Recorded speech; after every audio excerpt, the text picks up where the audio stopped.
All right. You guys, are you able to see my screen here for this agenda? Yep. Yep. Perfect. Yep. All right.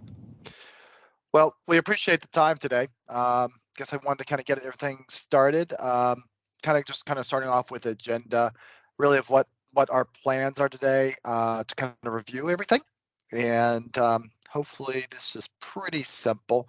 Obviously, I'm going to start with introductions. If you don't remember, I'm Aaron Michelson. I'm the dedicated resource here for NICE, based out here in Charlotte, North Carolina, and I cover everything from anything that falls in the walls of contact center, digital solutions, whether that's knowledge management, whether that is going into the agent experience, the customer experience for workforce management, or quality for coaching purposes, all the way over to the voice of the customer.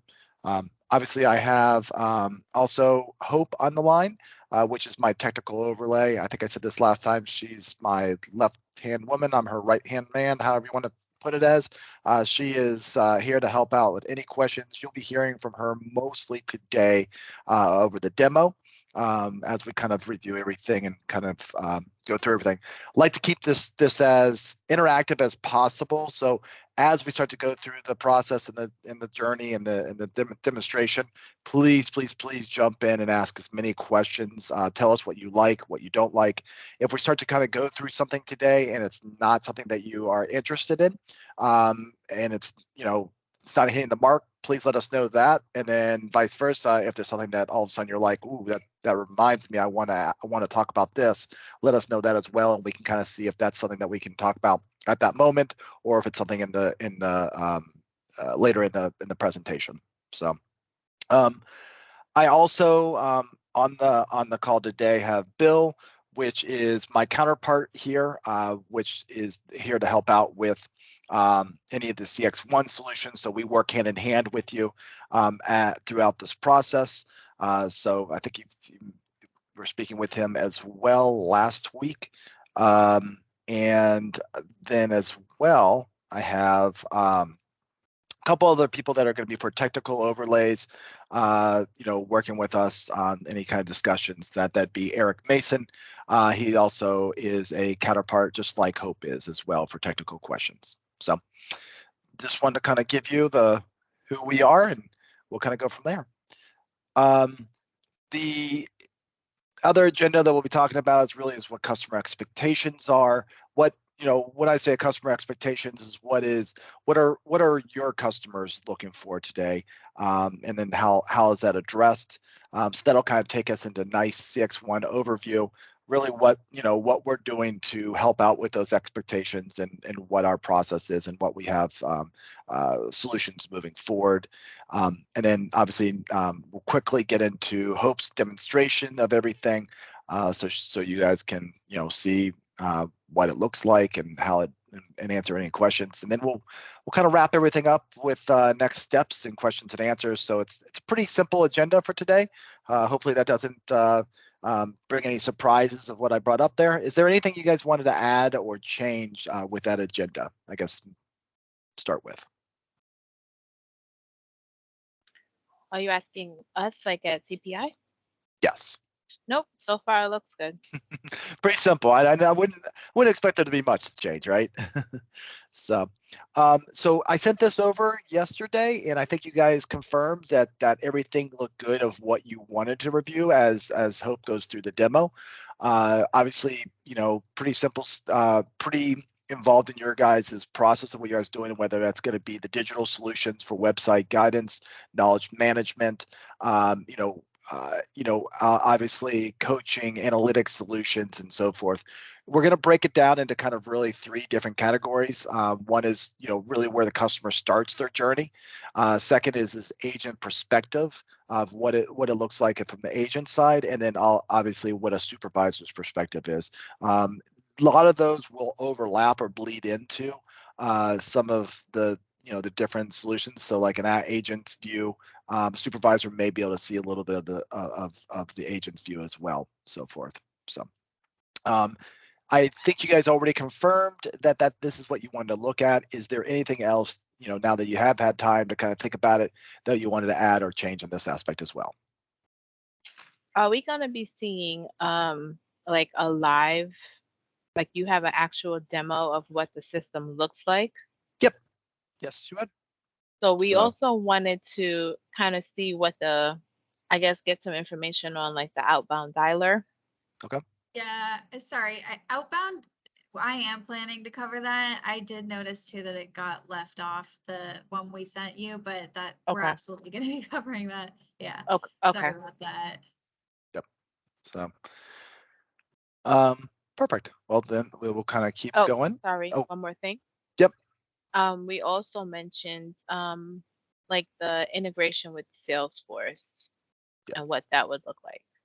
Yep. Yep, So yeah, we we'll will. be covering that. Okay. And yeah, that's I apologize. I should have spelled it out there. It's my age of experience Oh, with you know Salesforce. what? I was reading, you know, when you're speed reading, I'm kind of skipping words. Did not I get even see the SF. that. I should have spelled that out there, so I apologize. That's not a problem at all.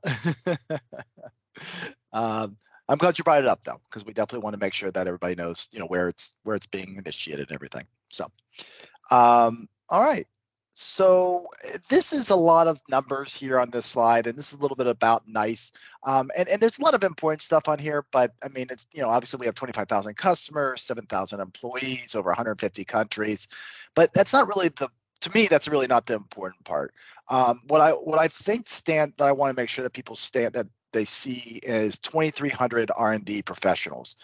Why that's really important, and I like to kind of point that out, is because NICE is a 100% debt-free company, and not that that's great, that's something that you guys look for, but why that's important is because we're complete every single day, every single quarter, we're reinvesting a lot of our money right back into updates and what the customers are wanting. So customers all the time are coming to us and saying, hey, we love the solutions that you provide. We love everything that you have, but this is maybe one ad that we'd like to see. This is something that we see a use case for, and we're able to make a lot of those changes and adapt as customer needs and our business needs change, because nothing is the only thing you don't want to stay stagnant, because obviously you always want to grow with your customers as things move forward. So I like to point that out because I think that's a pretty important thing for whatever vendor you go with, that is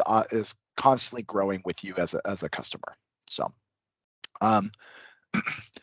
so what are we doing today that is allowing us to grow and really, and also seeing what we're seeing today is a widening gap really between consumers' expectations and companies' ability to address those end-to-end solutions of the consumer journey. So, what's happening is for years, a lot of times people were just picking up phone calls and making that call, and that was the end of it, right? That customer expectation has completely changed, where they're starting at different channels. They're starting at WhatsApp, they're starting in Facebook, they're starting in SMS, and in different ways to be able to get in contact with you, and be able to alleviate any of their issues, whether it's for purchases, whether it's for services, the order statuses. And so those are the kind of big things that we're seeing this big gap between consumers and customers. So how is NICE really helping alleviate those issues? Is the solution that we're helping customers with approach that we call CXI. It's a customer experience interactions, because it focuses on a couple things. It focuses on really creating that creating the smart, connected, self-service and human-assisted interactions across that whole journey that we were just talking about. So you don't want things to be siloed, and that's the big thing I want to point out is there's a lot of vendors out there that they'll use partners for this piece and use partners for that piece, and things tend to be siloed, so you get information off of analytics off of just one information on one piece of your maybe quality, but it's not analytics on workforce management or on the whole customer journey.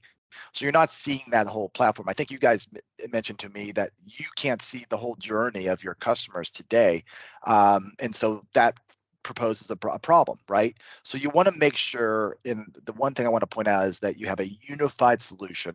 And our unified solution that we call it is CX1, which is our platform that really can get you there with that to be able to kind of give you to bridge that gap that I'm talking about here. So how we do that is really with at its core, we include 5 main pillars of a solution and capabilities. These solutions are interconnected. It's that unified solution I was talking about, really to take that customer journey, the customer's journey, really that end to end. So from the beginning, whether that's, starting with Google all the way to the end, whether it's, finding out, the voice of the customer and where that needs to, and what those analytics look like. It's embedded with our analytics system, our platform, which you see right below there. It says Enlighten AI. That's our analytics. That's our platform, which is the core of all of our systems. So instead of it being analytics in one piece and then analytics in another piece, and then that way they don't talk to each other, we have it engraved into our unified solution, so you get everything all at one, which that makes it kind of easy to be able to make sure that you're getting the right information at the right time, and it's not just one piece of your puzzle. So this is all done with our open cloud platform, and so the first pillar that we kind of provide really here is the digital entry points. This is solutions that helps you give your customers the smart beginning to their journey. That's trying to figure out, what is the digital doorstep, meeting your customer on that digital doorstep, getting them the right content and interacting with them proactively. So reaching out to them rather than waiting for them to be able to get to you. The second pillar is our journey orchestration solutions, and it connects your customers and routes your customers across their entire journey. So combining the digital channels, the self-service channels, and then also the voice, all really in one solution. So it's back to that, and you're going to hear me say this a lot, is unified platform, having that one system that all really kind of pulls everything together and not having it siloed, right?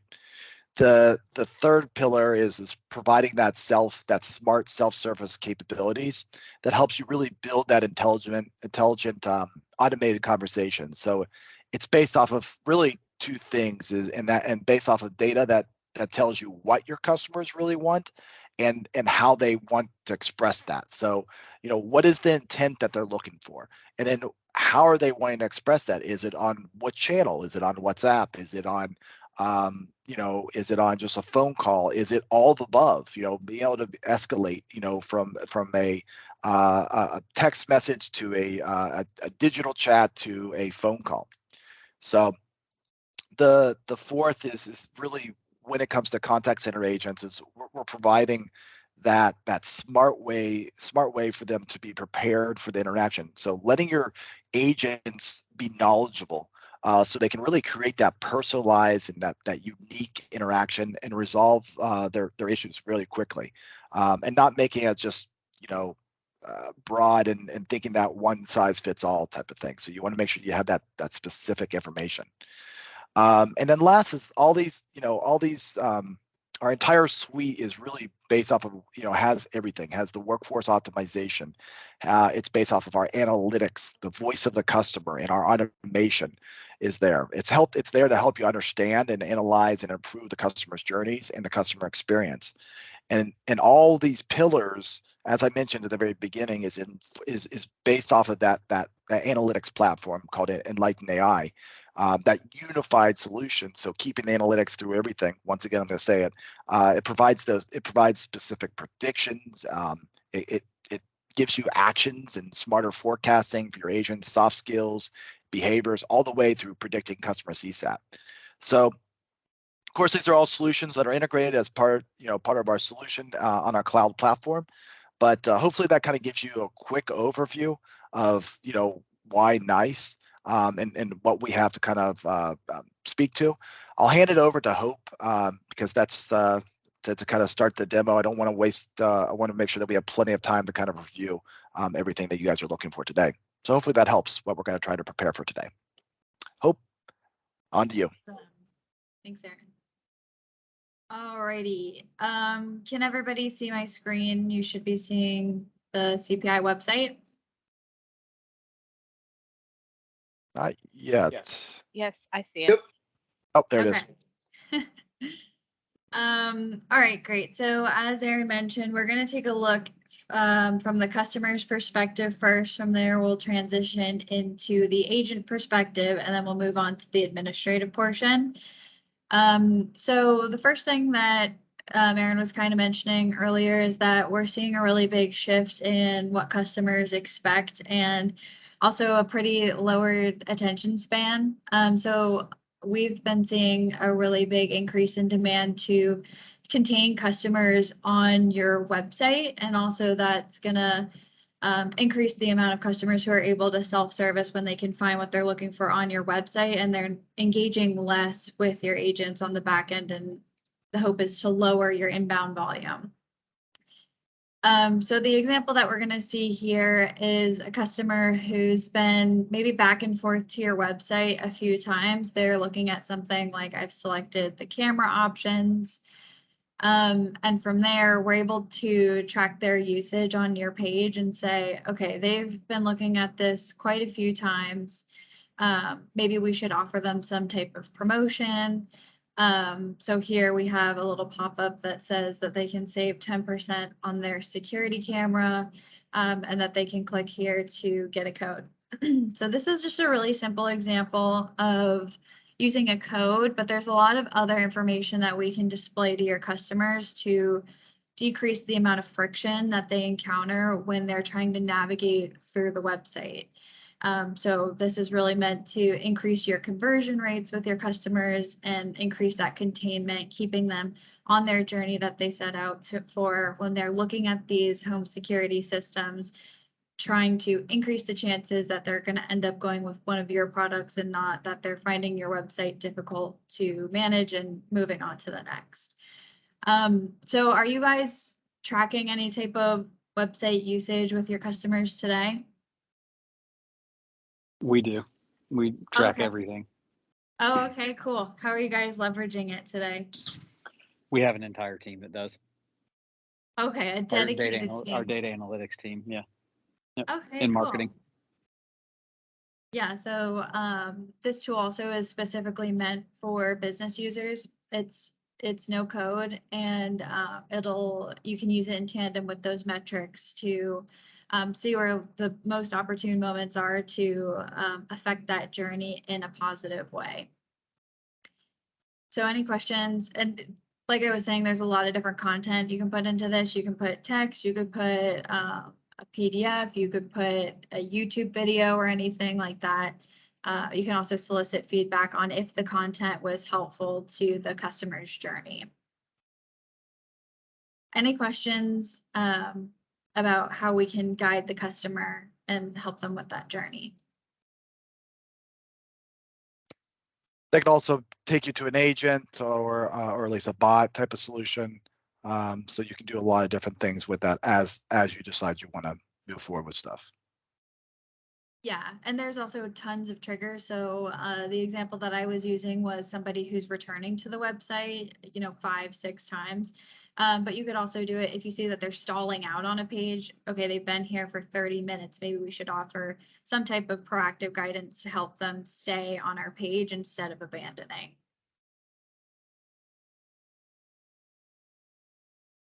All right, so then let's go ahead and check out our chat next.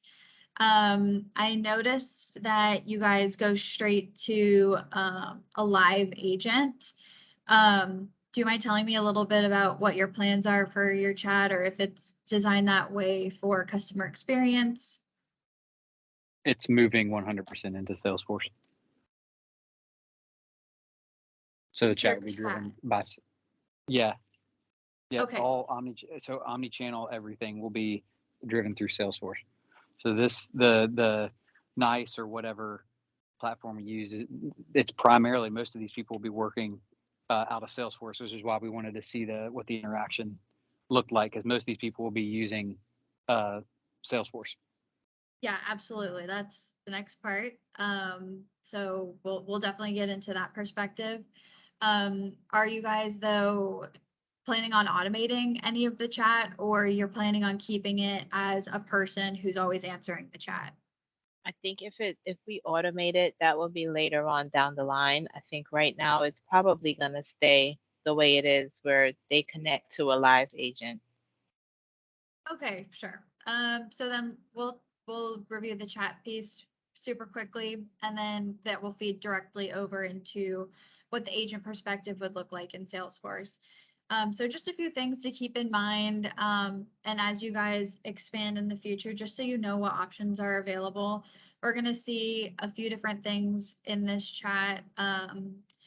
We're going to be able to offer knowledge on a problem that the customer is having, again, trying to decrease the amount of inbound volume coming into your center.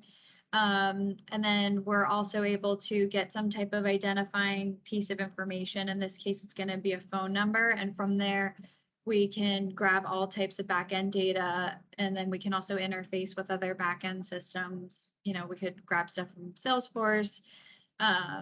We can dip into a database, all of those things we can grab using our tool studio, which we'll be seeing in the administrative portion. So we'll just take a look at this real quick, and it will transition right into our agent piece. So we're just going to say, how can I help you? And I'm going to let them know that my system keeps beeping.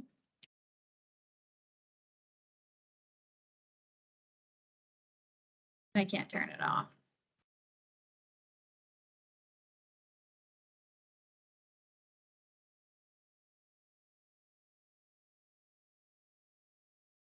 Might have disappeared into, there we go. So then here we see that asking for that identifying piece of information.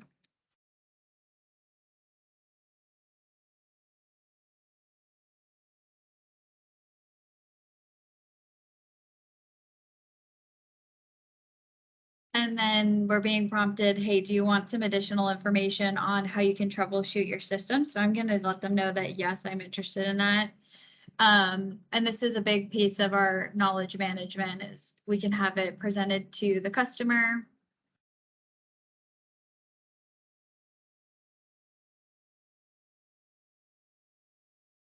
Oh, it's getting blocked. So we can have this presented to the customer. We can also have this for the agents as well. And now we're going to see if there's anything else that they can help us with. And I'm going to say no, and I'm just going to transfer over to an agent. So I'm just saying, I want to speak with someone.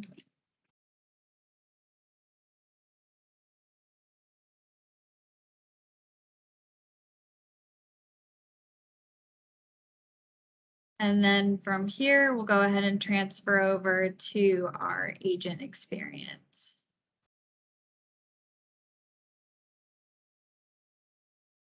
Okay, so here's what it would look like from the agent perspective when they're when they have an incoming contact. So I'm going to go ahead and accept the chat. And then from here, it will populate.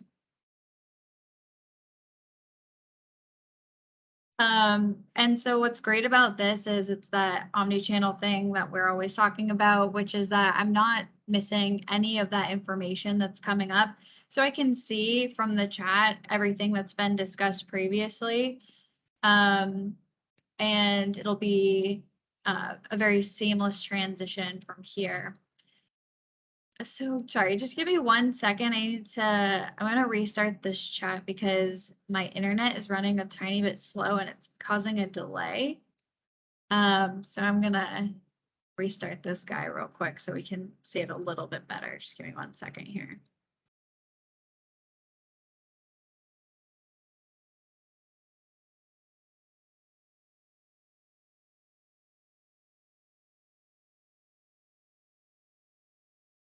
I think you guys mentioned before is that you guys have, like, as you mentioned, you have a dedicated team that deals with any of this digital type of solution, right? And so instead you could, would you want to bleed it in or blend it with your agents to be able to do multiple things at one time, whether it's voice with chat at the same time, if they could all see it in one spot?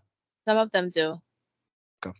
So All right. yes, on that team, some of them are dedicated digital agents. Some of them do both.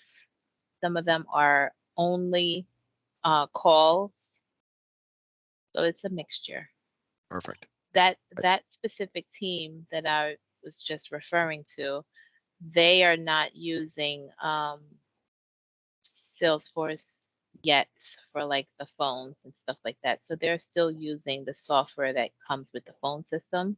Yep. There is another team, our sales team, they are doing everything 100% out of Salesforce: email, chat, SMS, and calls. Perfect. Yep. But they're not on that team is on the digital side or not on the digital side? That's just doing everything in Salesforce right now. You're saying they're not? That's our sales team. Okay. So that one agent, like not just one agent, but like all the agents do everything on the sales team. They are Gotcha. taking calls, sending and receiving emails, SMS, and chat. Perfect. Okay. Hope.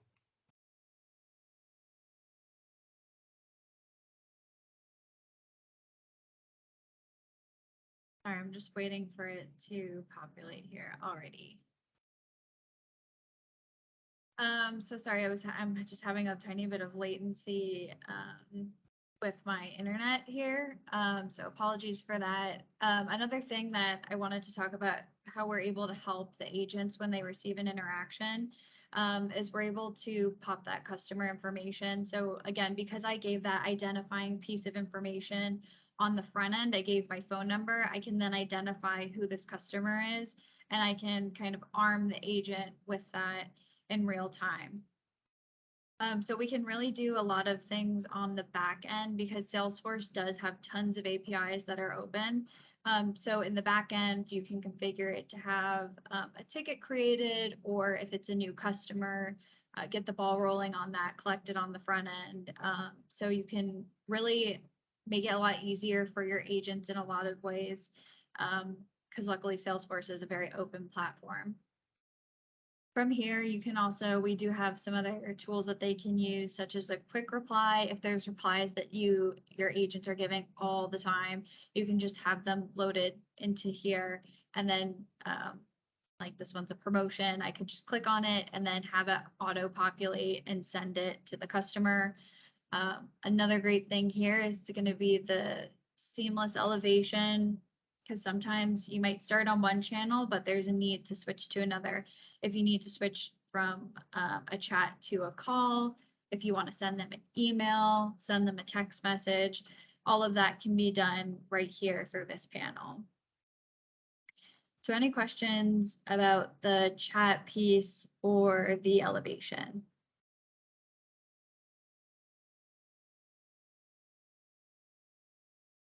All right. No. So, and also there are other tools that we can have for them. We're going to see real-time interaction guidance in just a moment.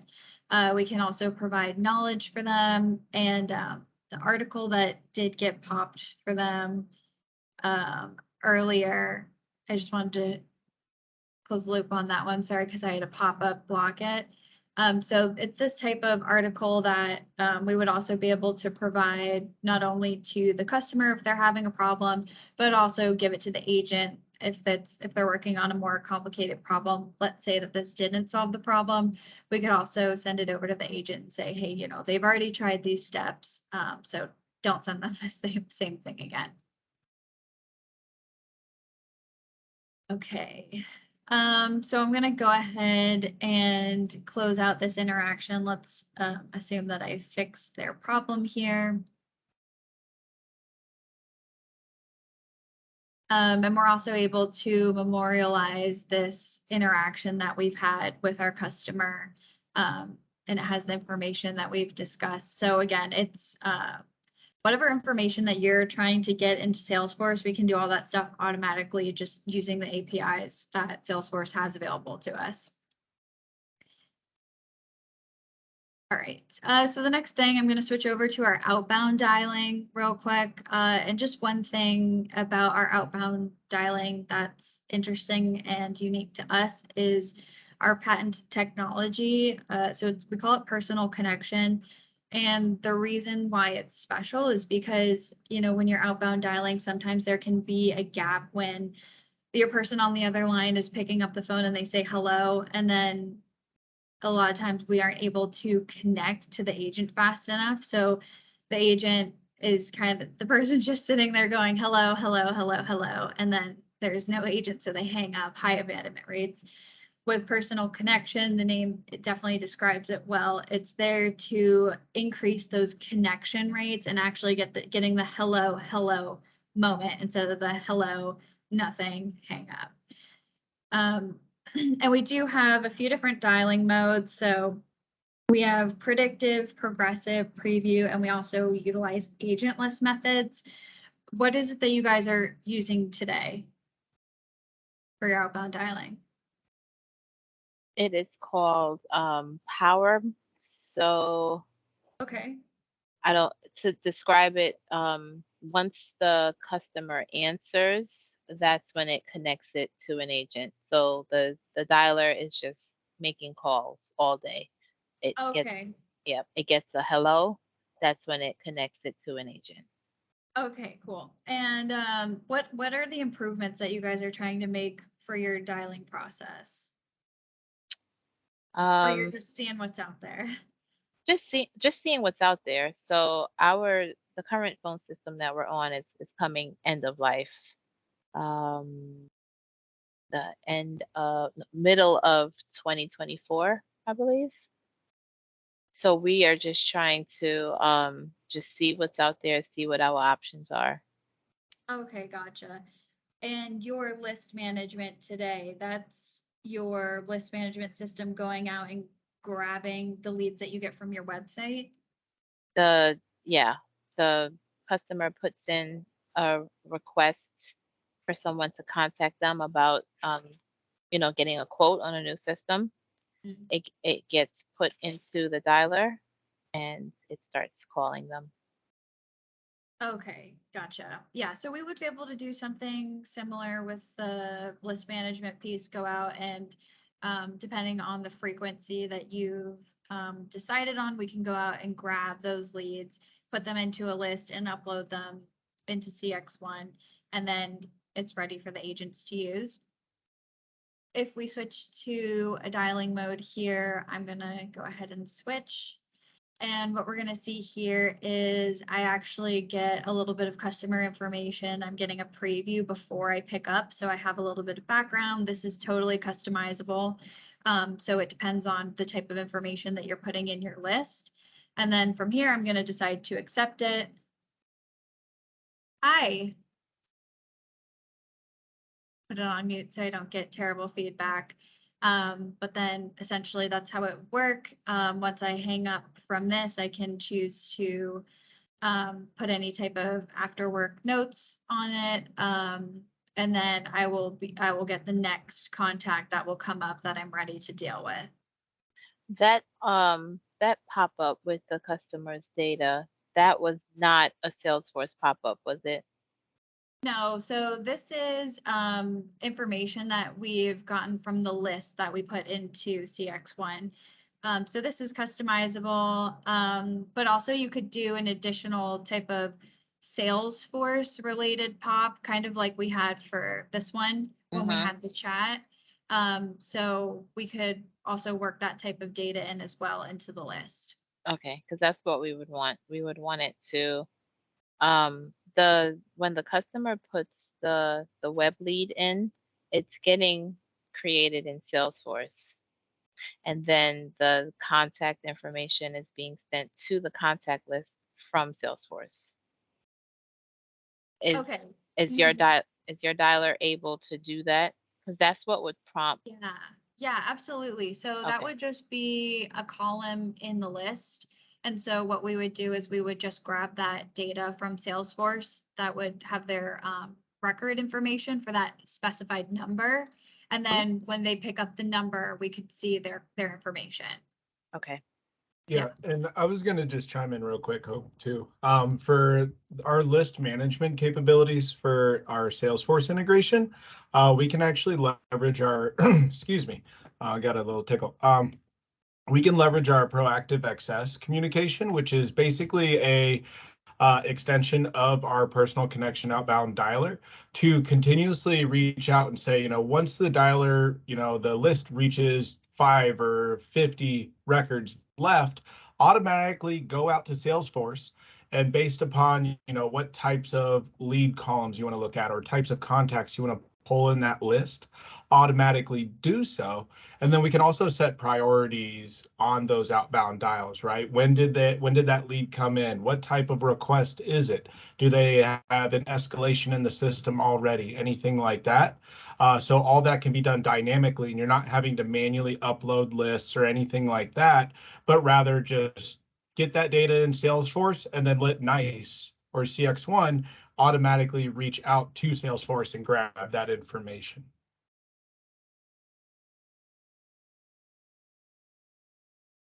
Sorry about that. I just wanted to chime in and mention that piece as well.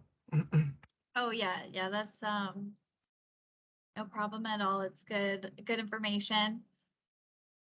Okay, so do you all have any other questions in regards to the dialer or the outbound experience, what it would look like for the agent, list management, anything like that you're hoping to see or discuss?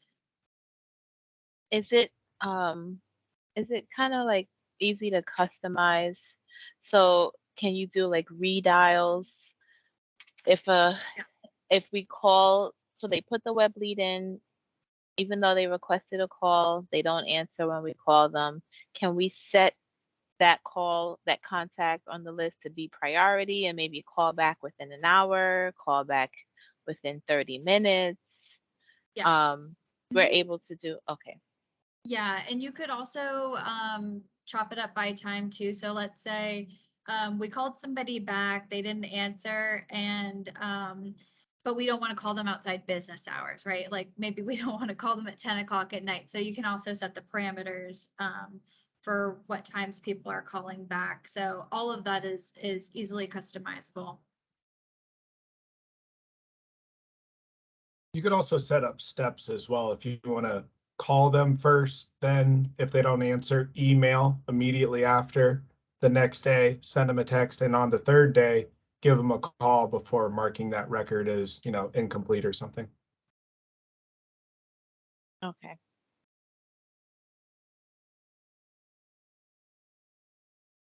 Okay, awesome. So another thing that we see here is our digital channels. We have tons available for your customers to reach out for you. It seems like you guys are only leveraging chat, email, and voice today. Is that correct? SMS as well. SMS. Okay. Are there any other channels that you guys are planning to open in the future, or is that kind of the long-term plan, is those four? You have to do that? I would say those four. Okay, yeah, just because some of our customers, especially anybody who's in retail, they get customers who will reach out on other avenues, depending on where you're maybe running ads. If you run ads on Instagram or Facebook or something like that, customers sometimes will see your ads and want to respond to them through that channel, as opposed to going to your website and reaching out that way, finding a phone number. So all of those things are really easily integrated into the system if those are channels that you choose to open in the future. All right. Any questions about the channels or what we're able to handle within the agent? No. Right. All right, the next thing that we're going to see here is our real-time interaction guidance. And this is going to be how, excuse me, how we're coaching agents in real time and reinforcing good behaviors that make experiences really good for your customers. So let me just pull it up here. This is a view from our other agent interface Max. This is the non-embedded version, but it would be a similar format where it's giving the agent prompts. This one's letting them know that they need to build rapport with this customer. So it's saying, hey, ask about a recent holiday or family.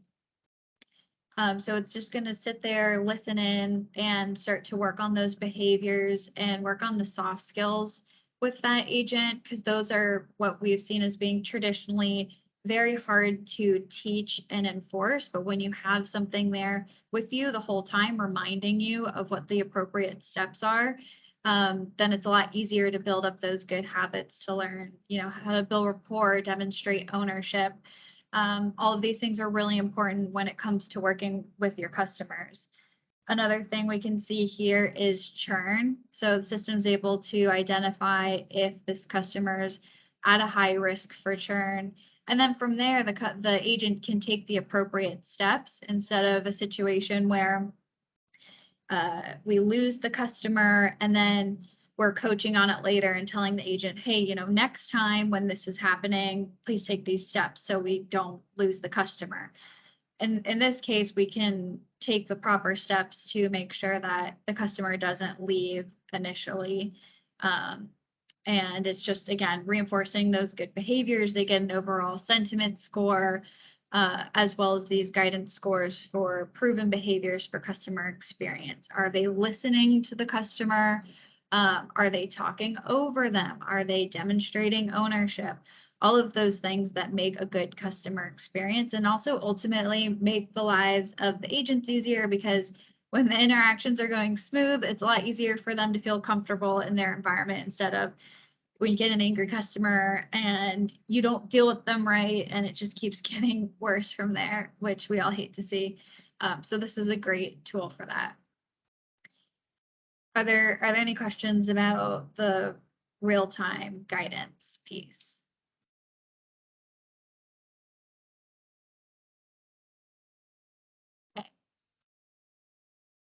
Let's check out the rest of the agent workstation here. So just another set of tools that we have available for these agents. The first that we're going to take a look at is their schedule. They can see their daily schedule. They can also skip ahead to other days of the week, month. They can see their lunches and any other breaks that they have here. This is also where they can go if they wanted to trade a shift with another agent. And of course, trading shifts and all those types of things rules would be set on the back end by the administrators to enable however much of that you wanted to. So that can all be configured, but from the agent perspective, they're able to see it right within Salesforce. And then they also have their quality. Let's see right here. So we have our quality and coaching as well in this window. And it's great because we have, you don't have to worry about the integrations. We have the quality form, and then I apologize, it came on my other screen. So we're able to pop the quality form, and we're also able to pull that interaction, and you don't have to worry about the integration with, bringing in wherever you're recording these today and blending it with the quality and providing it. It's all in one single pane of glass for the agent to find and get, have it at their fingertips. So they can see exactly what the interaction was that they were receiving quality on. And they also have here these behavior scores. That's what we were seeing as well in real time. And then here it can also be applied after the fact to any of the quality that we're performing.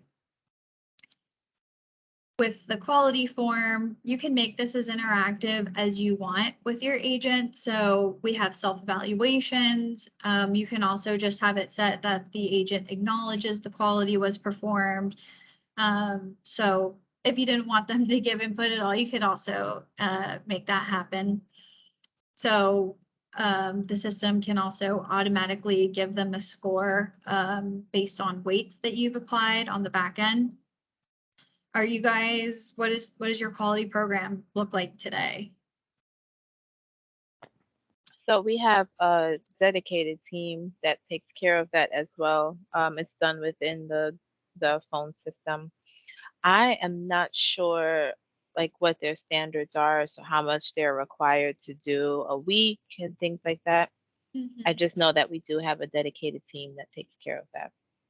Okay. Do you know if they're picking quality at random or if they have a system set up to kind of pinpoint the quality? It might be a combination of both. I think they may be picking random calls, and then I think they also, like, for example, for the sales team, I think they cherry pick certain calls. So calls that were under a certain amount of time, they may listen in on those calls. I guess for sales, they have a standard of how long a call should be if the sale was closed one, like if the sale was one, but I'm not 100% sure what they do, but I think it is a mixture of both. Okay, yeah, we see a lot of a really wide range in what people are doing. A lot of people do still do the random, and we do see a lot of problems with that when we can't focus the quality. We see a lot of problems because you get sometimes blowback from the agents, and you also just get kind of an inaccurate picture of what you're seeing. And you can really miss a lot when you're just kind of picking the evaluations at random. Okay, so are there any questions about the quality form or how we score the behaviors or anything like that? I actually had a question. So you touched briefly on workforce management with the scheduling and stuff, and we use a third party vendor for workforce management. Do you know, I'm sure you probably do, but do you know if you have integration and can feed data to Variant Monet? Yeah, so we do have a few different WFM options. So we have our CX. So what we're seeing here is the WFM that we offer through CX1, but we also have another WFM platform that integrates with CX1 that handles a lot of those really robust integrations. What was the platform you were saying? Variant Monet. Yeah. So that'll be on there. Okay. Yeah, absolutely. And then a question about the QA. So you showed from the agent's view that they would see the call that that QA was scoring, right? Yeah. They would see the screen grab and be able to listen to the audio. Okay. Yep. Yeah, so we're able if you wanted them to. to. Yeah. Right. Right. If you didn't want to, you could leave that out, but it is really helpful because so much happens throughout the span of a day. If you're looking at something from a week ago or even a few days ago, you can easily forget that. So it is a really helpful tool when you can see, and then there's less potential for disagreement. I didn't do that when it's right there and you can see, okay, maybe I did do that. Maybe I wasn't actively listening as the behavior score suggests, right? Okay. Okay, any other quality questions? All right. So the other thing that we're going to see is coaching, kind of on the same vein of quality, where we can access it all from our little panel over here, all within Salesforce. And it's just going to set an objective. So this one I have improved sales conversions, and then again, easily grab other interactions from agents who have maybe done this task well. Also, you can give a time, hey, this is only going to take 30 minutes out of your day. So you can put any type of PowerPoint or different information in here. And then, like one of the best ways to teach agents is to show them how other agents did a task really well. So we can embed all of that into here really easily on the back end. All we have to do is select the interaction and place it right into the coaching package. And then from there, we can apply it to individual agents or teams. All right. Any questions about our coaching piece?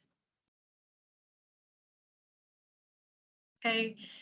So another thing that I wanted to note about the schedule is we also do provide a application, a mobile application, so that if the agents want, they can do something like they can manage their schedule, trade a shift, get alerts on their phone instead of having to log into the system. If their schedule changes, they would get a notification in the app. So it's a good tool to kind of help your agents stay connected and know what's going on with their schedule and kind of do things on the fly if they need to. I don't know if how are you guys managing your like trade processes today? You're doing this all through your Variant system, I'm guessing. Yeah, so Variant is fairly new for us. We are maybe a quarter or two in to using Variant Monet. Prior to that, it was a very manual, ask your manager. Let's go ask another coworker. Let's plug it in on a spreadsheet, kind of thing. Okay, so you just got that up and running. So you said the Yes. past. Okay, gotcha.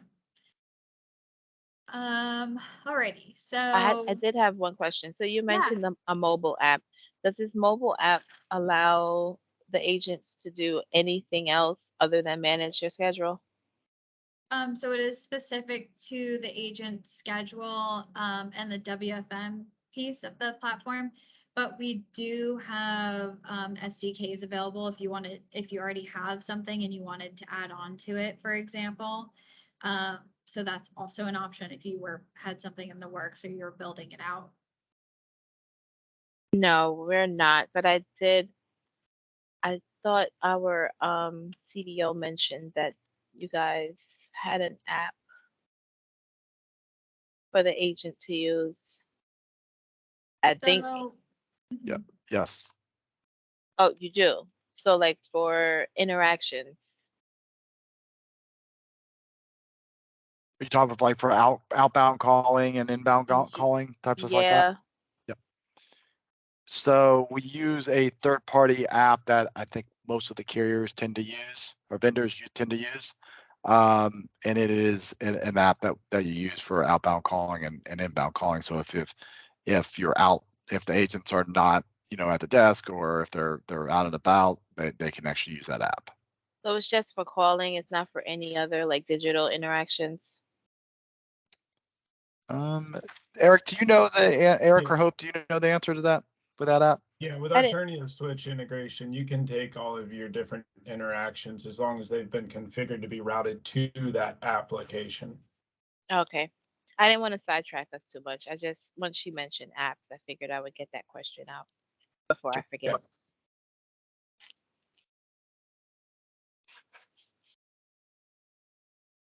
Go ahead, Hope. Sorry. yeah, no problem. All right, last thing that we'll check out from the agent perspective is performance management. This is a great way to align your agents with the goals that are important for them to hit, whether it be average handle time, the amount of calls completed, and also just give them general information. You can compare them to other people on the team, and you can customize this. We tend to be a bit competitive here, so a lot of them are comparisons, but you could just have it be the individual agent and whatever they have going on in their little environment. You can also, we do have a gamification element where you can create your own avatar and again, compete against your coworkers and challenges if you wanted to bring other information into here as well. Like if you wanted to pull Salesforce ticketing information and have it in a nice clean little chart, you could put it into here as well. And it just lets them know kind of what's their daily goings on about the center. And you can also put in little tools here for them to use. So again, it's a good space for them to see what's going on and what they should be managing in their day to day. We can also see this from the supervisor perspective, which will have different metrics that are probably going to be more broad. So we can see things that you probably wouldn't want to share between agents. some maybe more personal information that managers have access to, but you don't necessarily want it to be given to all of the other agents to see. So was the performance management piece something that you guys have been looking for specifically that you don't have today, or do you have it in another system? So we have it. It is built out in Tableau by our Okay. data team, our in-house data team. So we do have like similar dashboards and things like this, but we did want to see what it would look like within the phone system, because then that will be one less custom report that needs to be built. Yeah, absolutely. And I'm sure that this is the case in Tableau if you have a team dedicated to it, but these are all, once you set them up, they're gonna be automatically refreshing. You can see both real-time and historic data in here. So it can be kind of a time saver if you're having to run those reports, on a weekly or monthly basis. And as Hope said, completely customizable. However, bring in what you need. And by the way, to backtrack, Nikki, I'll later on, I will send you guys the features of the mobile app so you have those details too as well. Okay, thank you. Yep. All right. Are there any questions from the agent perspective before I move on to what a supervisor day would look like? Any functionality that you were hoping to see for them? Anything that you wanted to include?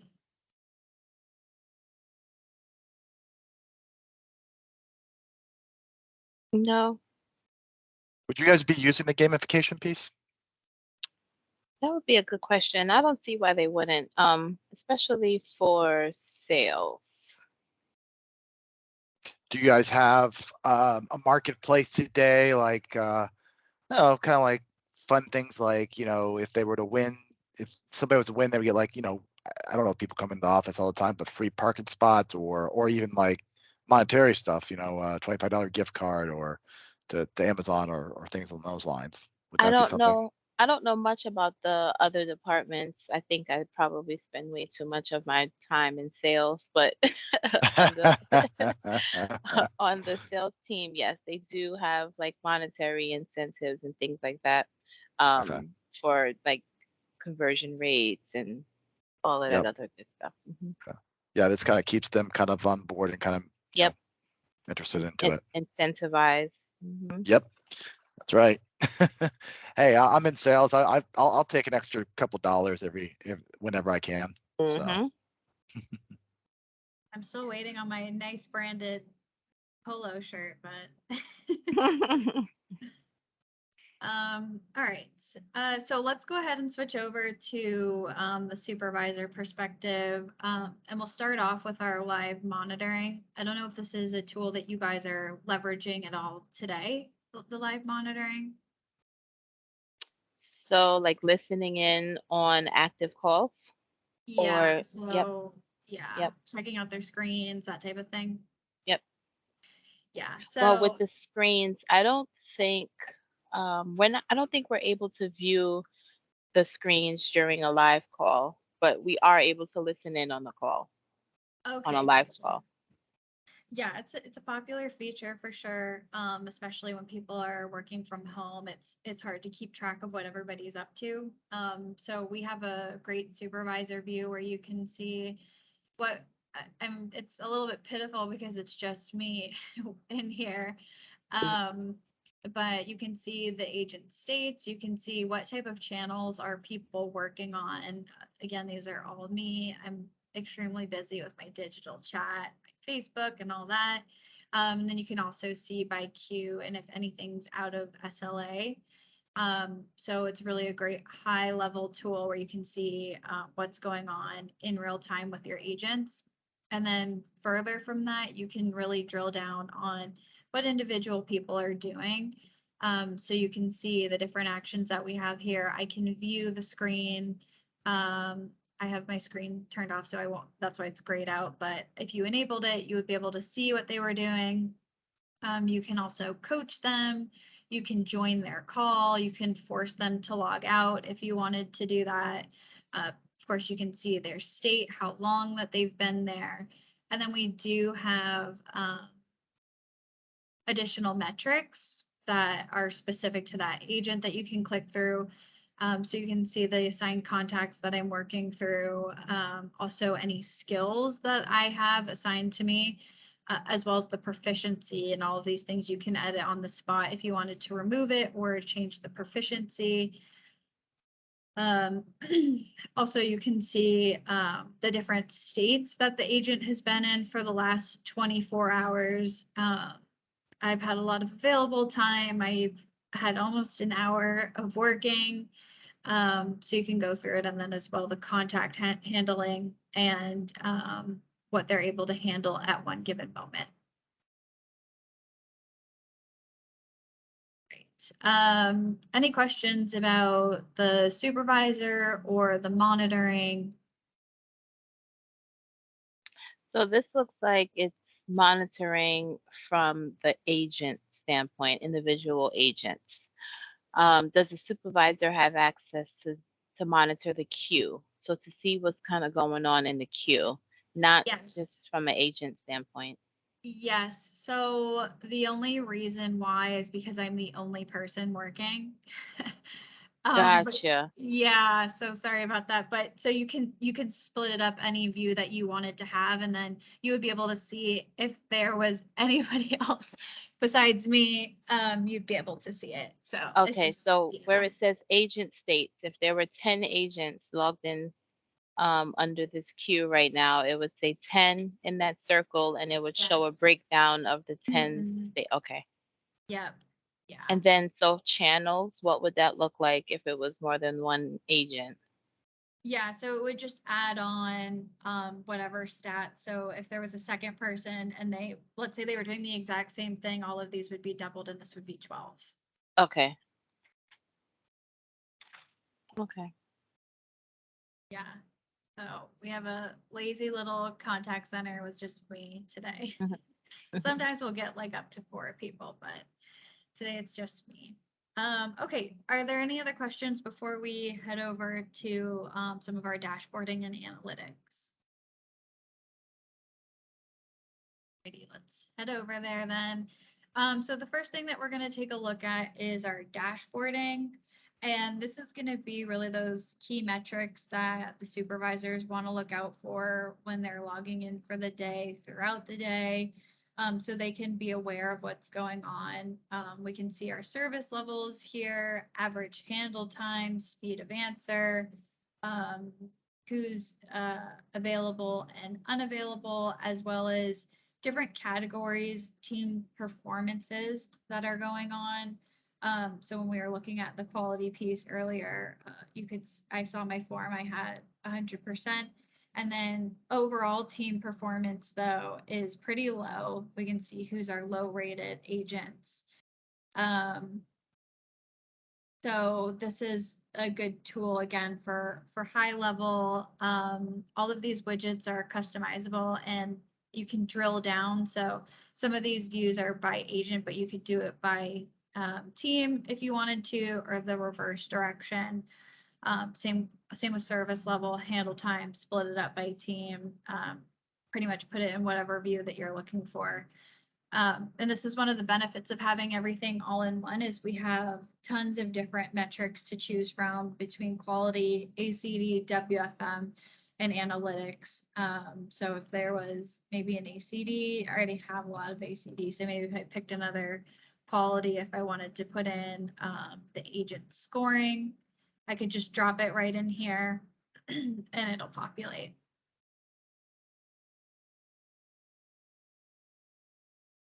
Okay.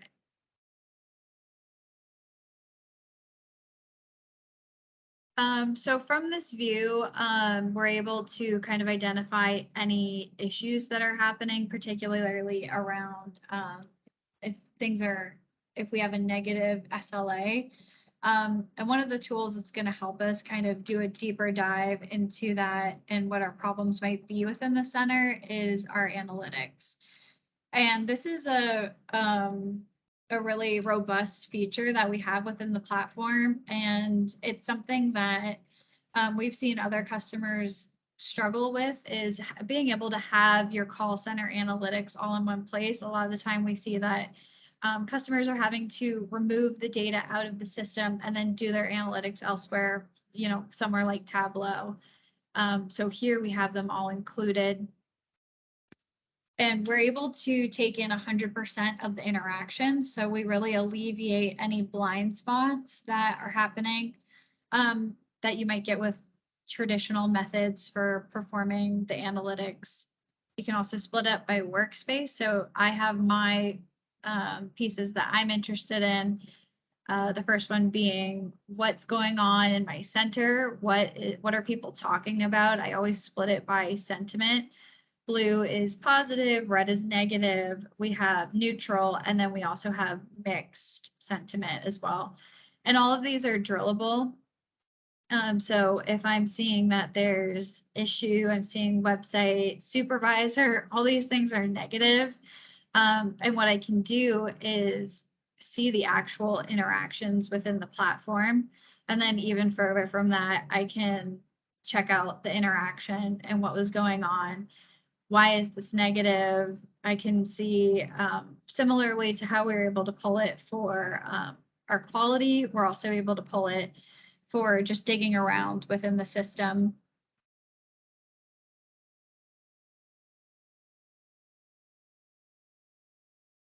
Do you guys have that today?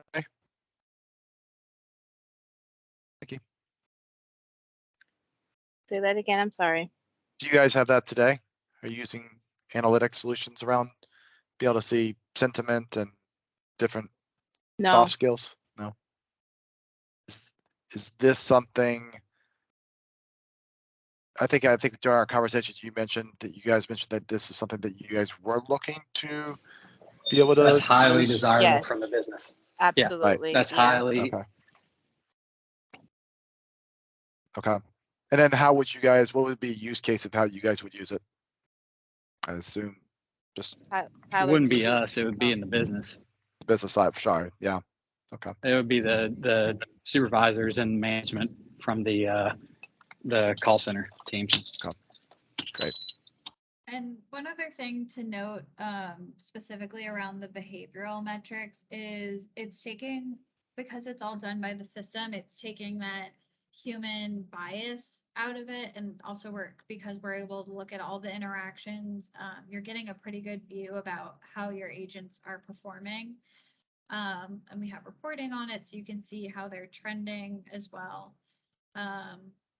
So we can also show the type of volume that's coming in through channels, top categories. So like this one, okay, I've contacted multiple times is showing up, and we're having a large amount of transfer events as well. We have an escalation or two.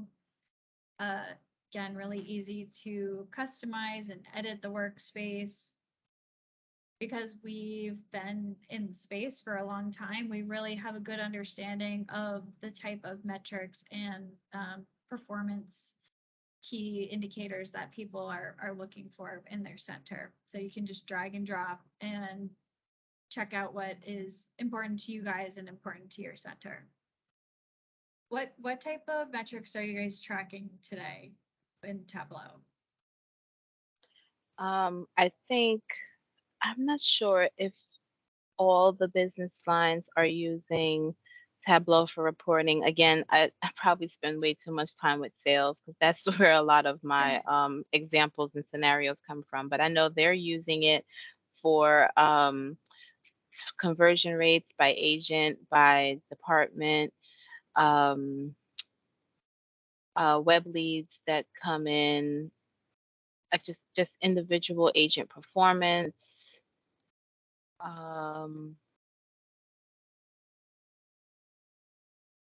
Yeah, like productivity time. I'm trying to think off the top of my head the different things I see, the different type of reports. They're also tracking for the queue, like first no, that's a different department that does first call resolution. So for the dialer, they have different analytics. So calls that were converted within the first 2 attempts, like call attempts, because we call the customer per contact up to 20 times. So we just have, yeah. Oh, wow, that's a lot. Yeah, that was against my better judgment. So they have it broken down by conversion by attempts, by dial attempts. Those are just some of the different things I can think of off the top of my head. I'm pretty sure there are other reports that they're using. Yeah, and we're gonna get to the reporting in a minute. We have all of those pre-built in our system, and specifically around outbound as well. One more thing before we move off of the analytics is our auto discovery feature. And this is really beneficial because it's giving connections to your data that you might not necessarily have found otherwise. So it'll load in just a minute and you can see this very large web. Sometimes our data gets a little bit weird in here just because it's a bunch of SEs just doing weird things in our environment. So we don't always have a cohesive story with this raw data. But essentially is we have these different tags, and these are going to be different times that this information or these words have come up. And then what we're also going to see, oh, people have been having some bad language in here. We're also going to see the correlations between different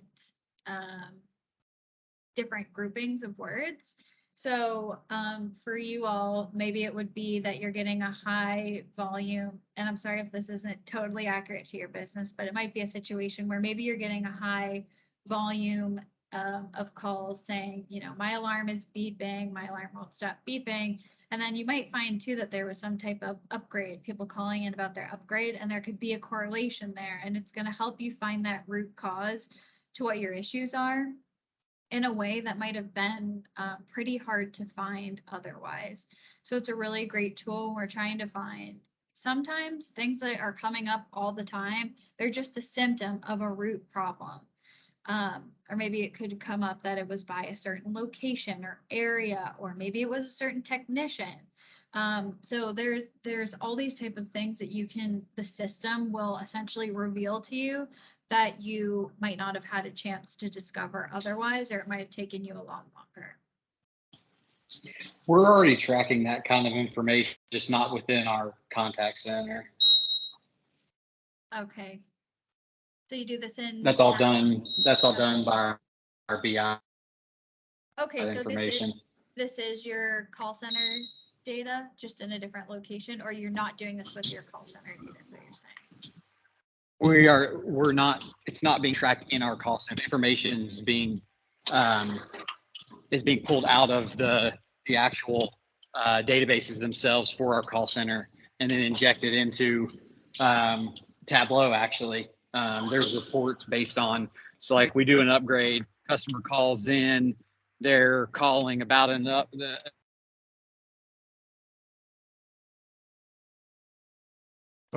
Did we lose Tyler, or is that my phone? I don't know. I just had to ask. with something that is related to. Sorry, I'm in between Wi-Fi and cellular, and I'm probably dropping out. That's all right. We were wondering if we lost you somehow. Yeah, no, but it's again, it's not being tracked directly in our contact center solution currently, but we are tracking that kind of information. Okay, gotcha. Is this something that you guys are trying to streamline at all for your call center, or you prefer to have it within Tableau?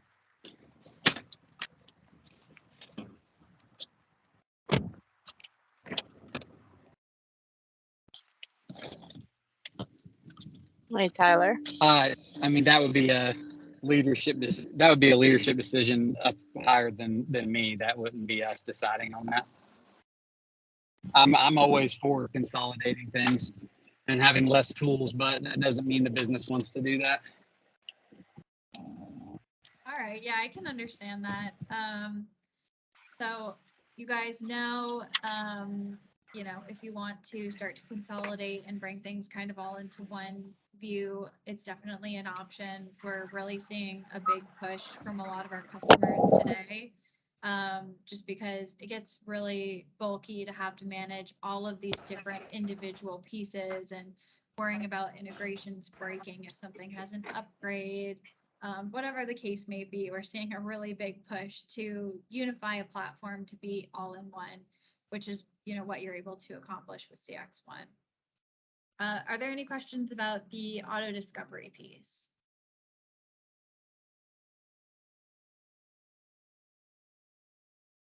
Great, I'm going to take that as a no. So from here, we can check out some of our reporting features. It seems like you guys have a lot of these today. We have a ton of pre-built reports, and these are all highly requested reports that come from our customers. So they're being published new all the time. As you can see, all of these are new to the system, and they span really across a large range of topics. You can have blended reports. You can have ones that are focusing on quality, WFM, ACD, analytics. You can get ones on reporting your agent time, how they're spending their time, if they're in adherence. All of that can be tracked here. These reports can also be run on a schedule, sent to different emails if you wanted certain managers to get, weekly reports on team performance or team time utilization. You could send that out. If you did want to keep using something like Tableau, you could send these reports, drop them off on an SFTP server, and then Tableau from there can grab those reports and ingest them. Do we have access to the back end data warehouse? So if we want to extract some of the data and inject it into other reporting mechanisms that we have, do we have access to that?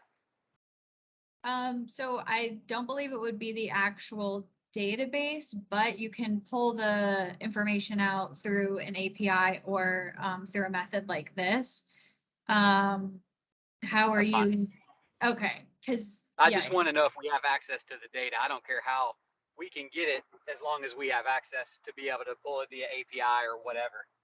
Yeah. I just want to make sure that we have access to it, and we don't have to use your canned reports if we don't want to. Oh man, you don't love these canned reports?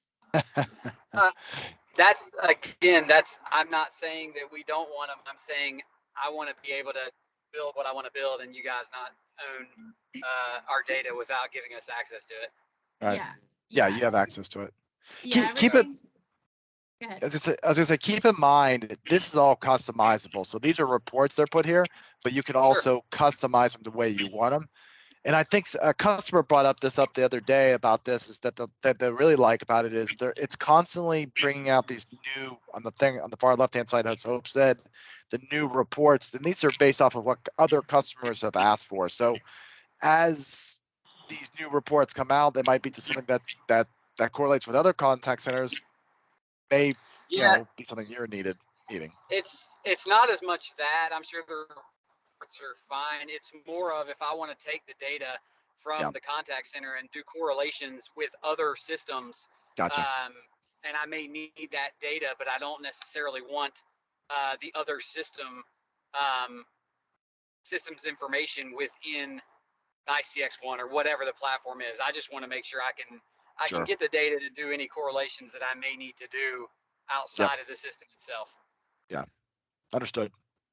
Yeah, and that happens all the time. That's a great use case. So, CX1 is an open platform, and we can absolutely get the data out of it. We can also ingest data into it. So yes.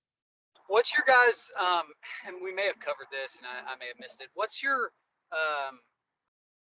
pricing model, or how do you handle retention of call recordings and screen recordings from a pricing standpoint?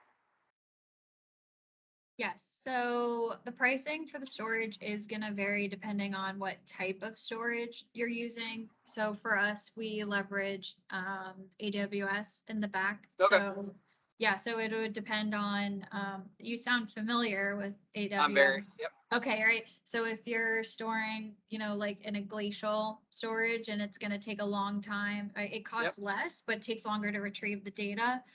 Sure. So it's a direct reflection on that. Do you have license, or so I guess, so that's for archival, and I get that. So say I want to keep, um, say I want to keep hot storage for 30 days that's available and ready, for our QA analysts to do their job, on a daily basis for 30 days. And then everything after 30 days, I send to Glacier. How do you not include, like, so per license, per user license, does that not come with some amount of, It It does. does. okay, It does. We give you 5 gigs of storage per agent, and it's pooled between your agents. And then there's an active storage fee, and then there's a long-term retrieval. But most of the bundles will come with not only active recording or voice recording, but it'll come with screen recording as well. Yep. okay, that's good. Our teams use the screen recording a lot, so that's important. I do have a question about that. So even if we are not using the nice software for any of our interactions and we're doing everything out of Salesforce, it would still record the agent screen. Yeah, you could configure it to record or not to record the screens. Okay. Yeah. Would you want it to be recorded, I assume? Sorry, I didn't hear your question. You would want it to be recorded though, right? The Absolutely. Salesforce? Okay. Yep. Yeah. Yep. Just there are certain platforms that only record the screen if you're using the platform's software. Okay. Yeah. Oh, Yeah, no. Yeah, you get the choice with us. Yeah. Somebody turned my recording on accidentally the other day and they caught a lot of my screen. So it'll definitely get everything that the agent's Gotcha. doing. Yeah, I know from personal experience. All right, cool. Are there any other questions that you guys have on the retrieval or because you can also set the recording policies pretty granularly. You can have it be 100% of the time. You can have it be 50%. So it's really just whatever you guys want.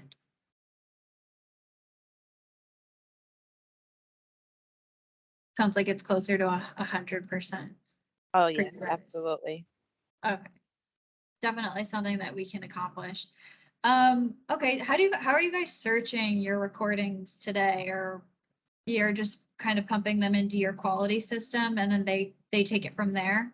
No, we use the supervisor. So this supervisor software.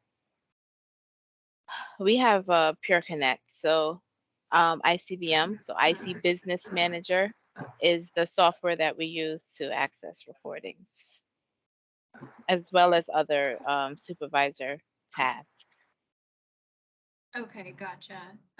So if you're searching for what type of sorting capabilities do you guys have when you're trying to find, would it be like, okay, I'm trying to find all this agent's recording, so I put in their agent ID or their name. Okay. Yep. So you can search by agent ID.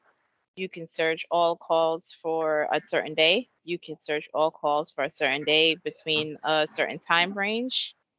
You can search for all calls that came in from this specific phone number. You can search all calls that came into this queue for this specific time range.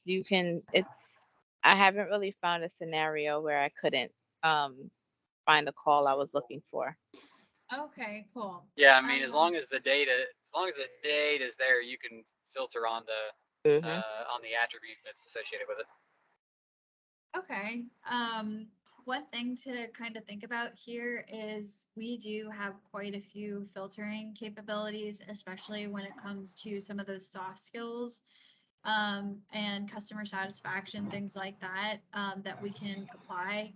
We can also apply tags to and comments to the interactions that are searchable. So we have a lot of different features here where, right, so here are the behavioral metrics. If you wanted to sort by, empathy, rapport, all of those soft skill behaviors. So I have a question that I think would probably save a lot of time for our QA teams. You have the ability to, so if you can create those kind of filters, I'm assuming you can create reports on them. So could you basically deliver, like on a daily basis, a report to our QA team that says these are the customers or these are the interactions where the customer either seemed upset or whatever the disposition of the conversation is, and then they can go right from there to the recordings from the report, so they can QA directly from there, so they're not having to. I don't know. It just seems like it would make it a much more seamless experience for them and save them time. So we can create reports that would include those soft skills, absolutely. For the QA, what we would do for that is to make it seamless is we would create a quality plan to include those metrics that you're looking for. So if I'm taking a look at the quality planner, and let's just do a new one. So what you would do here is go by sentiment. So you can automatically say that you need to apply a quality form to any negative interactions. It can be agent and customer, a split between any of them. You can also pick up by keyword here, the categories. So like, what's a common word that you guys usually get in your center? Cancel. Cancel. Yep. Okay, so right, you could create a category cancel, and then you could automatically apply a different quality form for cancel when that comes up. Skills, the behavior type, if it's positive or negative, right? So it's all in here, and a really, like you said, seamless way to streamline that quality process. Can you build so kind of tailing off of that? So live on interactions, if you're able to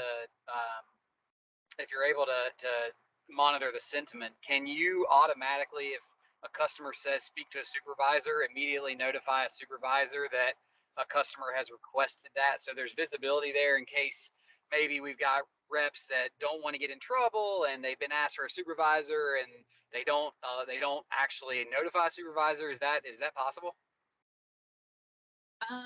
Eric, is that possible? If it's not, it's a really good idea. Sorry, Dave. Is that you said the trigger supervisors?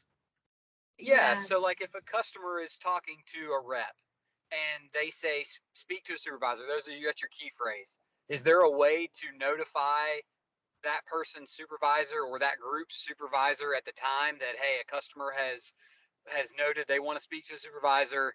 A supervisor should be aware of that, made aware of that, even if the rep doesn't tell their supervisor. Does that make sense? Right, it does. It does. I think as of the platform today, right now, it's not, but I do believe that's one of our up and coming enhancements, maybe in the spring release. Okay. So that auto notification. So today, the way it is, there's no, even though it's analyzing the call, we can't set up like real-time notifications, like this customer is getting, angry or using obscene language with the agent, or even vice versa. It doesn't do any real-time notifications. We can do that through that real-time interaction guidance that Hope showed a little bit of when it was saying, you're at risk of churn for the customer. You need to build rapport. We have that type of real-time alerts. But only to the agent. It doesn't. Right. It doesn't alert anyone else. Right. I think at this time, making those real-time alerts to the supervisors is still in process of an enhancement that should be coming out soon. But you would But be great able question.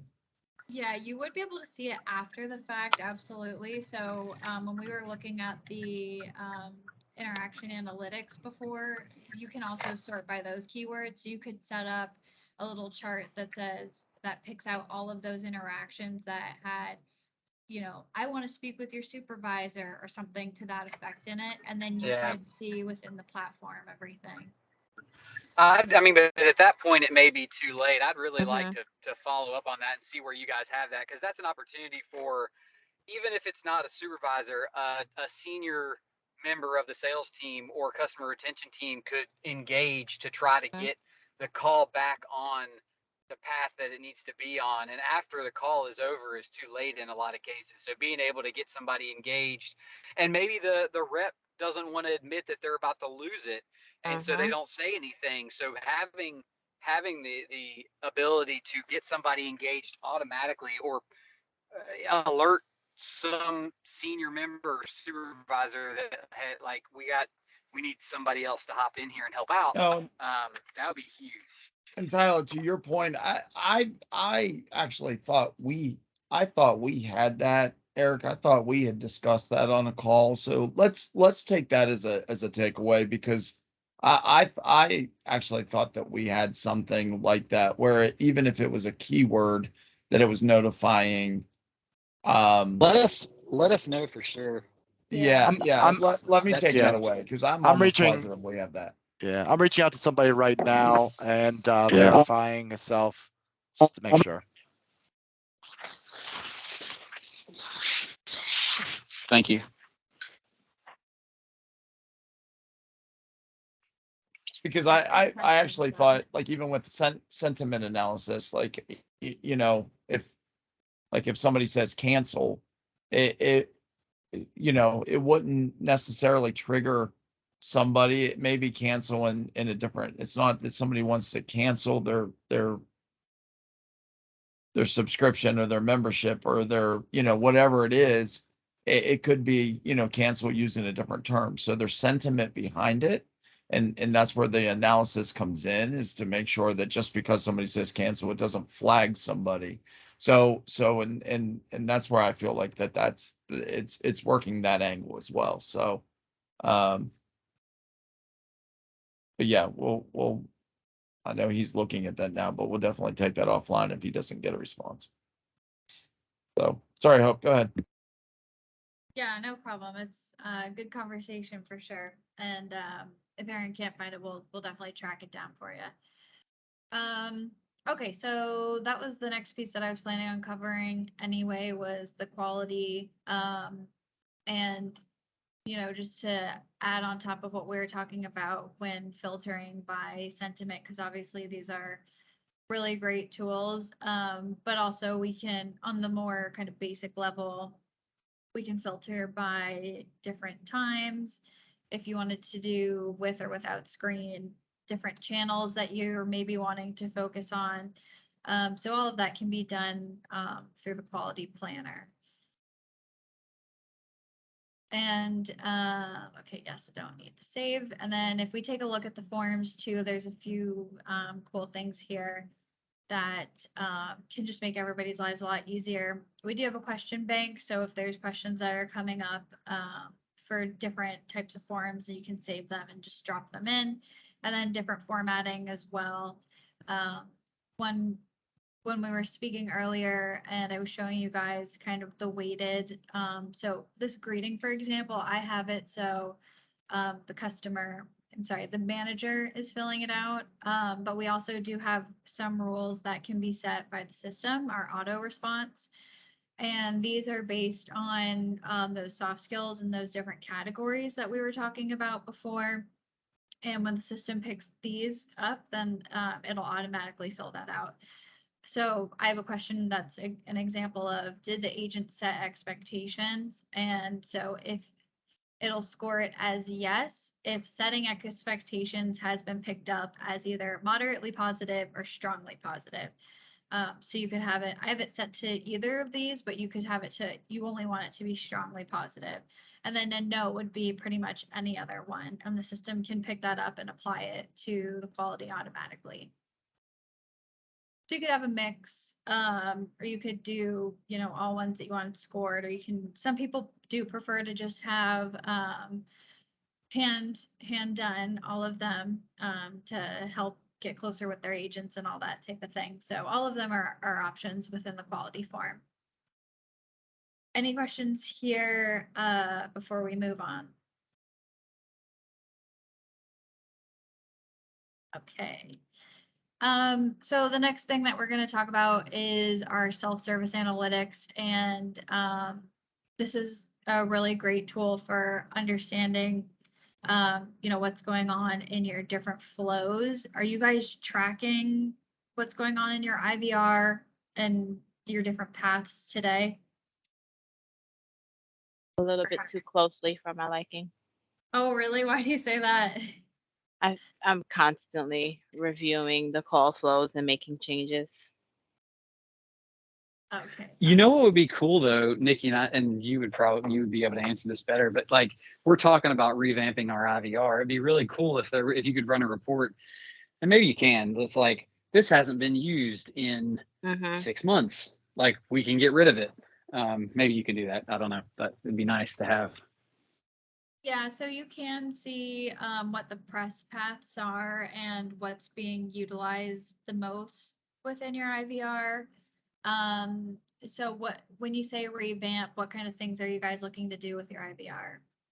So right now we have probably 4 different main call flows, and then we have sub menus, and it can be a bit confusing sometimes when we're trying to make a change, because different call paths, they all lead to the same place, but they do different things. It's a little bit cumbersome from a admin management standpoint.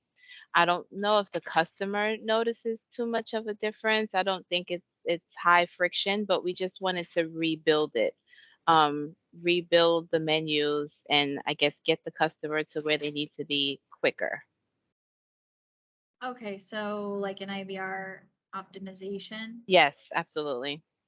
Yeah. Okay. Yeah, because I would like to see like if a customer can get to a rep about the same issue, and this is probably a thing in ours. It's overly complicated just over the years. A customer can get to a rep about the same thing, but in one way it's taking them 30 seconds to navigate the IVR tree, whereas the other direction they get there in half the time. Like Mhm. that's a better customer experience. We would like to be able to see those kinds of things. Okay, you're saying that some of your agents handle the steps or know the steps better than others? No, I'm saying there's multiple in our current system, and just its complicated nature. There are probably multiple ways to get to the same path, but one may be more efficient than the other by pressing 1 to get here and 2 to get here, and like in our actual IVR tree itself, not the reps themselves. Oh, okay, when your actual customers are using it. Yeah, so having the ability to see kind of the path of least resistance to get the customer what they need would be helpful. And then it would also, I mean, that, and maybe that's part of the optimization deal. Well, Eric, is that available in Studio? Because I know in Studio there's a way that you can test to make sure everything's working. Is that something that we have? Like testing the IVR? Yeah, yeah, to see if there's a way. Studio, I don't think Studio's going to run the report of it. I think Studio's just going to show you how you can. And Well, but again, I- it's not necessarily testing the IVR to see if it's working. It's to see, okay, the customer can get to the same. How can you do it faster? Mhm. Path of Yes. least How resistance. can Yeah, they just exactly? Yep. reducing some of the friction Yep. between the time when they call in to the time where they're actually speaking to a live person after navigating through the menu. Hope, isn't that? I'm just That's our thinking, 'cause- IVR optimization, isn't it? yeah, so we do have IVR optimization as a standalone. So maybe we want to table that for now, and then we can have a little bit of a follow-up on that piece. Yeah, And because I was just about to ask a couple of questions, so I would be interested in that. okay, follow up. I'll put up my next steps for follow up for IVI optimization. Got it. All right, cool. So let's take a look then at, how you would be configuring your IVR. That would be through Studio. And then just one really quick thing here that kind of leads us into Studio is we're able to see where there's high abandonment rates. So like when a customer is hanging up, you can see exactly where that's occurring and if there's a large collection of that happening. So this is 75%, almost 76% are hanging up at this one specific spot. So then, Meaning like when a certain prompt plays, like when they're navigating through the menus. Okay. Yep. So this is going to correlate to scripts that we have within Studio and then specific widgets that we have. So let me show you what Studio looks like so we can kind of understand that better. It's easier to place it to a visual. So if we were running into a problem where we were getting this prompt and people were hanging up here, we'd be able to see and identify exactly where the problem was coming from. Okay, so this is Studio. This is our interactive scripting environment. Typically, this is going to be used by somebody who is an administrator, somebody who's familiar with IVR, ACD, any type of flows that you guys want to set up. It's really easy to use because it's drag and drop. So any of the widgets that you want to use, you can just grab it here, drop it in, and then start to use it. We also have a ton of documentation when it comes to Studio. So if you're ever ever wondering about one, you can just look up the documentation on it. We have a cool little F1 trick for it. And it will pop up the documentation. Sorry, there's something up with my internet today. It's running slow. Where's my documentation? All right, hold on. Give me one second on the documentation. Let me come back to that one. But we do have tons of documentation for every single widget. So what you can see is what type of parameters go into it, the different type of explanations about what the widget will actually do. We also provide like a starting script for a lot of them. So if you wanted to use hours, but you weren't exactly sure where to start, you could download a little script that utilized that off the documentation and just put it directly into Studio. This is just an example of a really basic payment process. So the first thing we see here is that it's getting the hours of operation for your business, and then you can apply lots of branching and logic depending on if you're open or closed.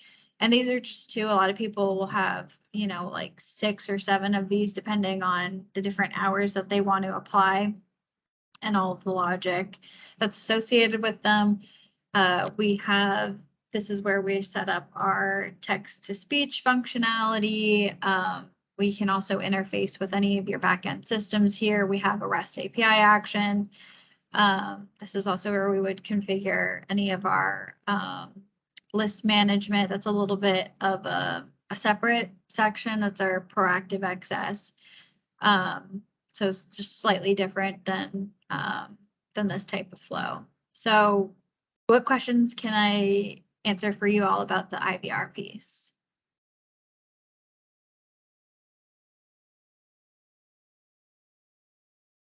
How are you guys managing this I don't have today? Okay. Nikki might. No, I don't have any questions. I'm gonna save my questions for when we have a follow-up about the call flow optimization. That's where the majority of my questions come from. Okay. Today, Okay. Yeah. so today we have there are kind of 2 places that we manage call flows. One is, it doesn't look like this in the sense where it's not really drag and drop. It's really worded. It doesn't use like icons or anything. It's, you have to build out your nodes and create your flows, and it just lists it on the side. It doesn't really do this visual diagram. And then there's another place where if you wanted to do like specific customizations, because our system is on-prem, so if you wanted to build out like actual customizations, um, there's they're called handlers, where you're kind of like writing out the code of what you want it to do. And that looks a little bit similar to this. I don't mess with that too much because I am nowhere near a developer. I deal more in the other location where you do all the call flows. Any customizations that we need, we have to go to our support vendor. Oh, wow. So it's a pretty heavy lift when you have to change something, it seems. Depending on what it is, yeah. Anything that can't be done out of the box. And if it involves using that developer tool, then we go to the support vendor.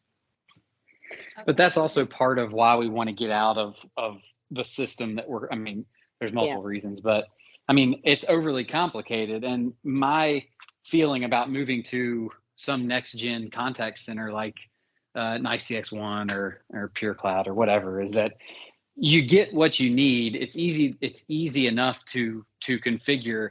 And then the other things that are these overly complex items really probably aren't necessary, or they can be done in a much simpler way. And that's not the case with what we're currently on.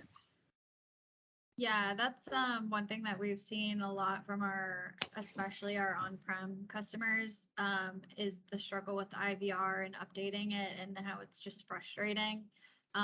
These you can give it to the business users, and as long as they're competent, with the flows and stuff. You don't want to give it to a newbie, but somebody who understands your contact center and understands these flows, they can put together these different flows really easily, and then they can just, once they save, they're ready to go and they're ready to be live. So you don't have to wait for somebody else to you have to give them the requirements and then have them build it out. It's just something that you can do on your own. How are these tested? So like right now we have a developer environment to be able to test any changes. How are things tested in this type of infrastructure? Yeah, so what you can do is like for this one, you wouldn't want to have it live. So right now I have one connected to a skill, so it's going to be live for that skill.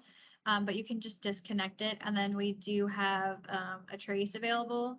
So then you'll just start the trace, and then you'll be able to walk through each step, kind of like when you debug, like when you're programming, and it will take you through each step. You'll see what are the variables for at each step, what's being stored at that moment. And then, if there was something going on for the agent side, for example, then it could trigger that. So you are able to test that within the system with our tracing. Huh. So you're able to Before create saving breakpoints and stuff. Yeah, before saving it and putting it live. Mm-hmm. Yeah. Yep. Does it do, so like, let's just say I test it, it works perfectly fine. I save it, it's live, but I need to roll back. Do I have to reconfigure it to the way it was before, or can I roll back a version? Yes, I think Okay. you can roll back a few versions. So yeah, that's absolutely a use case. If you have a little accident and then you need to roll it back, we can do that. You can also lock scripts. So if you don't want other people touching them and they really shouldn't be tampered with, you can lock them, and then other people won't be able to access them. Can you break apart? Let me think about how to explain this. So say I have Okay. I think say I I have might know where your question's going. Go ahead. say I have a business piece within the organization that is critical, and changes have to go through a very arduous approval process, and only some only 2 people or whatever can make those changes to that piece of the business or of the call tree or IVR, whatever. Is there a way to break those pieces of the organization apart so they can be controlled more strictly? So I'll have to, Eric, unless you know, I'll have to check and see if the locking capabilities will lock it for groupings, and you would be able to maybe only have that one group access those locked scripts. It's more to it than simply somebody just being able to make changes that we wouldn't want. We want it where even if we approve a change in another part of the call flow, that it doesn't affect this specific part of the business. Yeah. So like if Okay. we accidentally break something, we don't want that part of the business to be broken. We almost want it to be like its own separate entity. Yeah. Even if there's some connection, like somehow there's an integrated piece that we're unaware of, they need to be that piece of the business needs to be, it's the life safety part of our business. So right now, to give you an example of how separate there are, it's on an entirely other platform. It's on an old Avaya PBX. So it's on another phone system, which doesn't get changed ever. So that's the separation we're talking about. Okay, so are you needing, like, how separate, is it more to make sure that nothing goes wrong, or is there an actual like, data reason you would need to separate them physically? It's to make sure nothing goes wrong. They Yeah. have to be up 24/7, no exceptions. The business literally asked if whatever platform we go with, can they give us 2 of them, one for this part of the business and one for the rest of the business, which is what we have now. The whole, all of the business except for this one department are on Pure Connect. Okay, so this isn't specific to the IVR, this is the entire business piece? Yeah. Yep. Okay, so you would essentially need 2 separate tenants. That's what it seems like. Yeah. Unless we can give them another option that says, Yeah. okay, we don't have to have 2 separate instances of the same phone system. Here is how we can safeguard that they will always be up 24/7. Nothing we do with the rest of the business will affect them because we can do X, Y, Z. Mhm. Yeah, there is certain permissioning we can apply, but it's probably something that we would want to talk more in depth about to make sure that we were covering the full range of needs for that one. Should we set up a second specific diversity type of call for that? We could just talk about the permissioning, yeah. Or we can send an email or whatnot. Okay, I'll put it in my to-do list for everybody. All right, so really quickly, the last thing I want to touch on briefly, and this is typically a topic that we cover as a standalone anyway, just because it is so robust, is our WFM capabilities. So sorry, I know we're running really short on time here, just at a very high level. We have our schedule manager here. So this is going to show you what's going on for the day and how it's comparing to your predicted volume. So this is going to show that we're very overstaffed for this time, and then anything that's red is going to be understaffed. We can also grab and change schedule. So I'm seeing that there's a problem here. Maybe I want to pick up Chris's shifts and add it here, and then it will edit this demand because we have somebody else. I don't want to mess with his schedule. People hate that, obviously. Real-time adherence, of course, intraday management.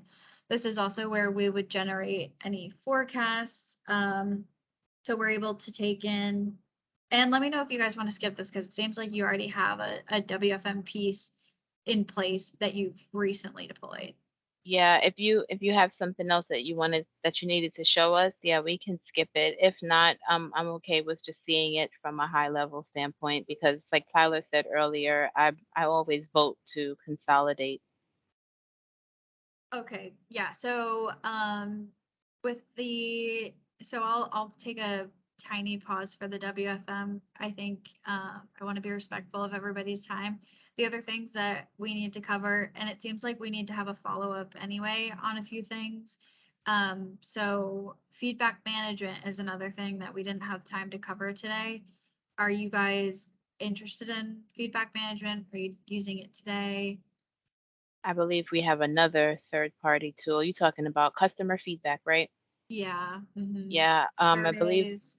we use a different third party tool that does email surveys. Okay, yeah, because we can do surveys across a lot of different channels. But more importantly than that, we have kind of philosophy, a closed loop philosophy. Because, and I can't remember the stat off the top of my head, but basically it costs like 3 times more to get a customer than to maintain a current customer. I think everybody in retail can recognize that. And what it does is the system will identify areas where there's been a really negative experience, and we need somebody to go reach out to that customer to kind of preserve that relationship, whether it be we send them some type of email follow up, or some companies like to have a manager reach out and say, "Hi, I'm so sorry for the experience you had. How can we fix this?" type of thing. And then we also have a ton of analytics when it comes to that piece as well. So we can cut it up by, what are the most impactful areas of improvement? Let's say people are complaining about your agents not being knowledgeable, and then the system will be able to say, that's the number one thing that you can improve that will improve your overall happiness and customer satisfaction with your brand. Okay. That one also has a lot to cover in it. So Aaron, those two we might need to add to a second. It's typical that we'll have a kind of overview demo, and then we'll have a second one to go through kind of more specific details that come up, and then some more robust topics like WFM. Yep. Cool. I will put that on there. If you guys are interested, I assume you guys are just wanting to see as we kind of go on the next meeting or go through the whole next process. Obviously, the IVR optimization demo discussion, and then add maybe feedback management in there as well. Yes. Was there anything? Do you have any other questions? I guess beforehand, and I'll ask a little more here in a second. I don't have anything. I know we went through a lot today, so next steps, typically what a lot of people want to do is they want to see like deeper dive demos and certain things. Obviously, I think we have our marching orders right now. Is I had some takeaways. One, to kind of send you some of the mobile app features that we kind of briefly discussed earlier. Set up a next meeting for IVR optimization and feedback management discussion.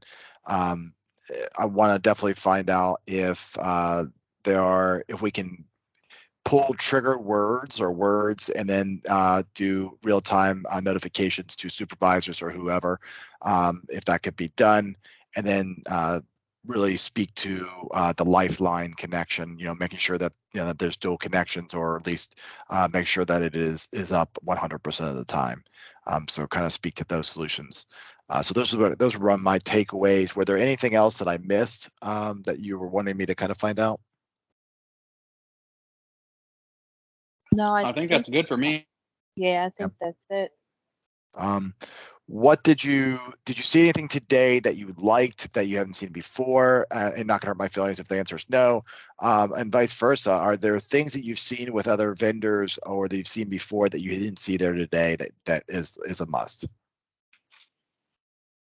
One of the things that we're gonna have a follow up on, so the trigger words and being able to alert a supervisor in real time that this call is going south whether on the customer's end or the agent's end, someone needs to Mhm. intervene. Yep. We've seen that as an available feature in other systems. Yep. Let's see, something that you guys had that I hadn't seen.